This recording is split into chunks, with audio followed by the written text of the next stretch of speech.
नंदीग्राम की, क्योंकि नंदीग्राम में जो चुनाव हुआ है वो लंबे लंबे समय तक याद किया जाने वाला है। यहां पर जो मुकाबला हुआ है उसके लिए ममता बनर्जी लगातार 4 दिन से वहां पर डेरा डाले बैठी रही। आज वोटिंग के दिन भी वो सुबह से वहां पर रही, पांव टूटा हुआ है लिहाजा वो व्हील चेयर पर रही, लेकिन बूथ से बूथ वो जाती रही, क्योंकि ममता बनर्जी जानती हैं कि उनका राजनीतिक भविष्य इस पर निर्भर करता है कि यहाँ का नतीजा क्या होगा। आज दूसरे चरण की 30 सीटों की जो वोटिंग हुई है उसका हिसाब किताब आपको बता देते हैं।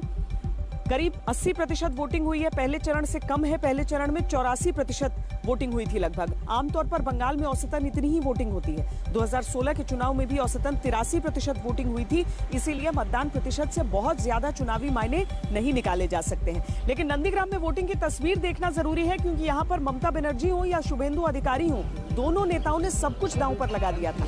नंदीग्राम में शाम 5 बजे तक की वोटिंग का आंकड़ा यह था कि करीब 80% वोट पड़े हैं। ममता बनर्जी ने दावा किया कि नंदीग्राम में 90% वोट टीएमसी के पक्ष में गए, तो शुभेंदु अधिकारी ने भी बिल्कुल यही दावा किया। अब ये तो बढ़ चढ़ कर किए गए दावे हैं, लेकिन नंदीग्राम की लड़ाई बड़ी है। आज पूरे दिन नंदीग्राम में ऐसा माहौल था कि कब क्या हो जाए कहा नहीं जा सकता।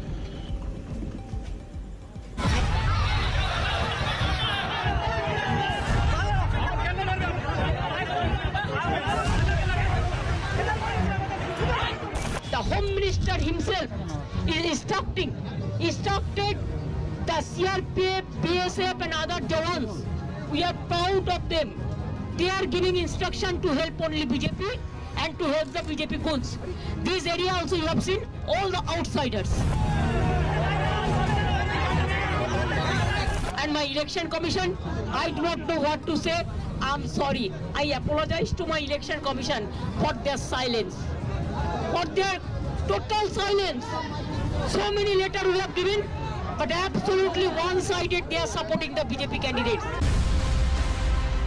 आज ममता बनर्जी बहुत गुस्से में थी। नंदीग्राम में कुछ हुआ ही ऐसा था। एक इलाके में ऐसा हंगामा हुआ कि खुद ममता बनर्जी वहां पहुंच गईं। बूथ से ही सीधे राज्यपाल को फोन लगा दिया। From morning I am opening, but I am not going to do that. Even now I am opening to you as a governor also. Please see that local people, they are not allowed to vote for the BJP and the outsiders. They came from here, you be outsiders. ममता ने गुस्से में ये phone इसलिए लगाया क्योंकि जिस booth पर वो पहुंची थी वहां टीएमसी ने आरोप लगाया कि उनके लोगों को वोट देने से रोका गया।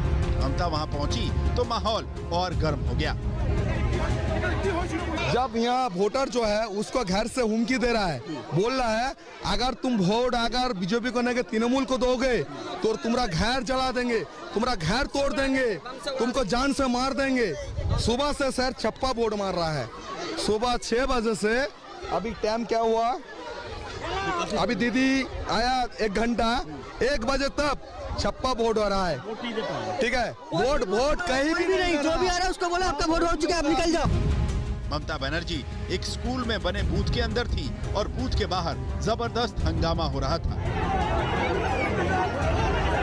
2 गुट कुछ ही दूरी पर आमने सामने आ गए, जमकर नारेबाजी हो रही थी, माहौल बहुत बिगड़ गया था।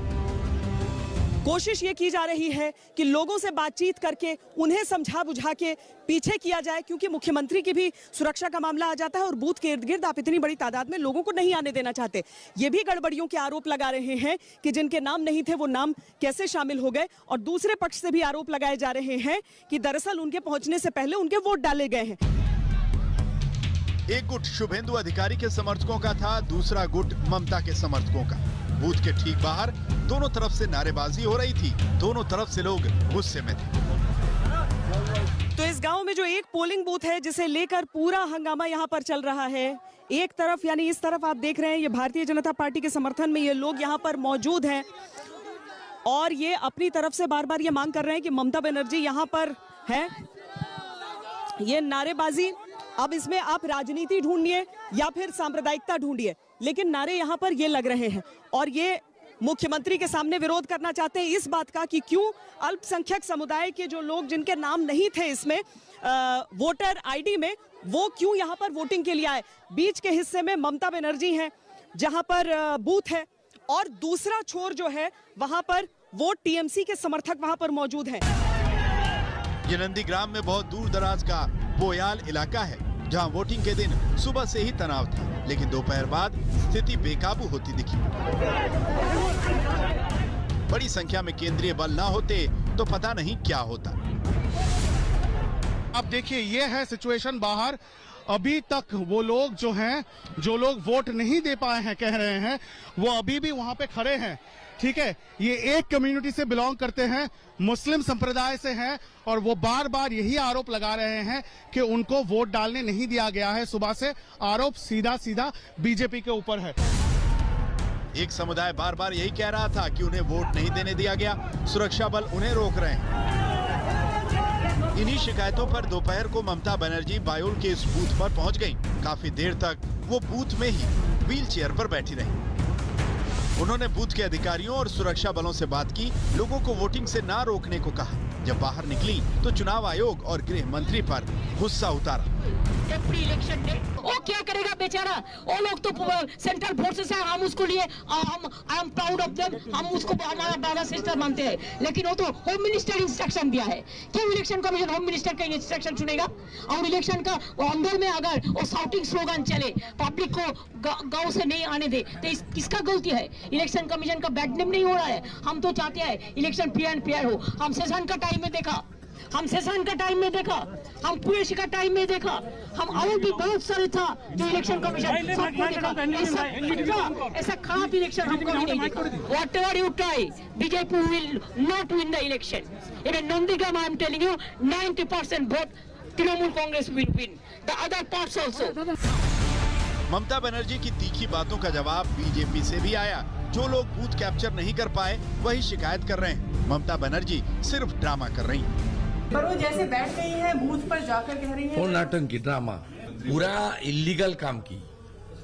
2 घंटा वोट रोक के इतना सिक्योरिटी लेकर उधर और इतना सब गुंडा को लेकर जो ड्रामाबाजी किया, सीधा एमसीसी के खिलाफ है। 5 दशक में पहली बार बंगाल में इतने अच्छे तरीके से चुनाव हो रहे हैं कि निर्भीक होकर मतदाता वोट डाल रहे हैं। ये 5 दशक में पहली बार हुआ, 50 साल में पहली बार, और मैं इसके लिए चुनाव आयोग को धन्यवाद देता हूँ। ममता जी के गुंडे पोलिंग बूथ पे कब्जा नहीं कर पा रहे, ये उनकी शिकायत है और ये शिकायत रहना चाहिए। बीजेपी तो चुनाव आयोग की तारीफ पर तारीफ कर रही है, सुरक्षा बलों की पीठ थपथपा रही, लेकिन दीदी का आरोप सीधे चुनाव आयोग पर है कि बीजेपी को खुली छूट है और आयोग की बोलती बंद है।